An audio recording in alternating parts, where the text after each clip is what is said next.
So yung lulutuin naman natin ngayon ay magpiprito tayo ng tilapia. So habang nagpiprito tayo ng tilapia, dito sa kabila, magsasabaw naman tayo ng matambaka. So kahit 3 pirasong matambaka para may sabaw lang yung mga bata. Yan. Dito sa kabila, maglagay na tayo ng ating sibuyas at saka kamatis. Lagay na rin natin yung sili natin. Kung kaming dalawa lang ng asawa ko, tilapia lang kami para pipit.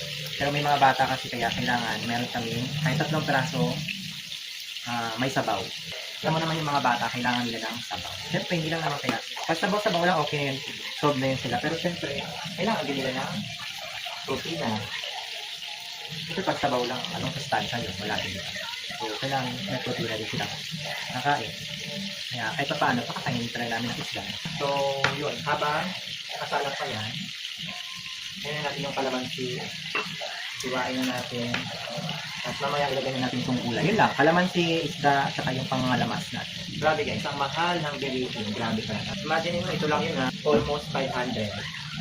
Sa maniwala kayo sa hindi. May kasama palang saging, bumili akong saging. Yung lakatan, saging. Yun. Yeah.